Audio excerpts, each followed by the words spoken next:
Hello, this lecture is based on step 2 of our data collection process. In this situation, what we're going to be doing is we're going to be transferring our first data sheets onto a second sheet. MS means middle school, so you will be using Summary of Chi-Square Middle School. If you click on that document, this is what should open.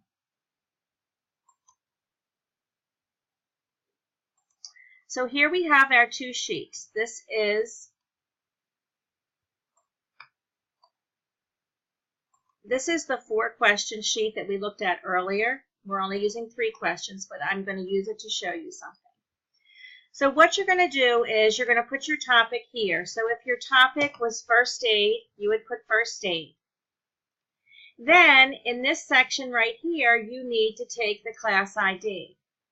That is whatever you have at this place for your class ID, you will put it here. So let's use DA2. So this tells us that we're taking our topic, first aid, we're taking this class from this sheet, and we're going to put it in this document. In order to put it in this document completely, you have to have both sides filled out. This side is the pre-test, this side is the post-test. But let's say you only have the pre-test filled out and you want to start this document, which is a very good idea. You don't have to wait to have everything to start to fill this out. If you remember, I asked you to color code the items. This is going to help you with this step. If you look, it asked you to put for the pre-test how many people got it right. We have 2 people got it right on the pre-test. And that means if there's 1, 2, let's just say there's 25 just because it's easier. Then that would mean if 2 people got it right and there's 25 people in this class, 23 people got it wrong. That's all you do. You're going to do this for each question. So for question 2, we see that we have 2 people got it right. And that means 23 got it wrong.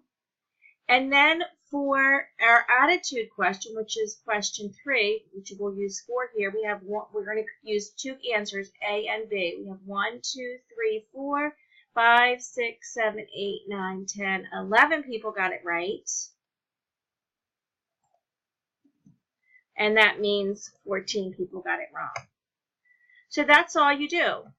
Once you have your post-test data, which may be at the same time or not, you would then put in your post-test data, and counting this up, 1, 2, 3, 4, 5, 6, 7, 8, 9, 10, 11, 12, 13 people got it right,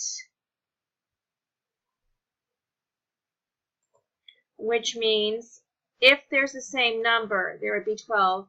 And on this sheet, there is the same number, but it's very possible that you'll only have 20 and not 25. So if there were 20 people, 8 got it wrong.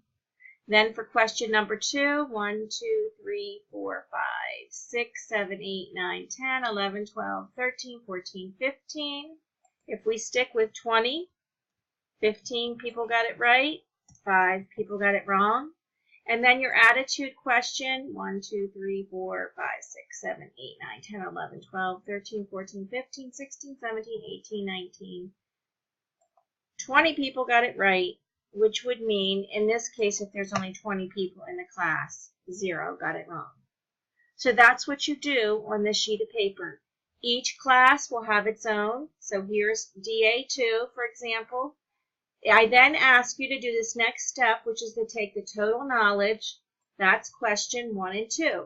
So you will take the number right for total knowledge, which is pre-test 4, post-test 27, pre-test wrong 23 and 23 is 46, and post-test wrong for both questions is 13.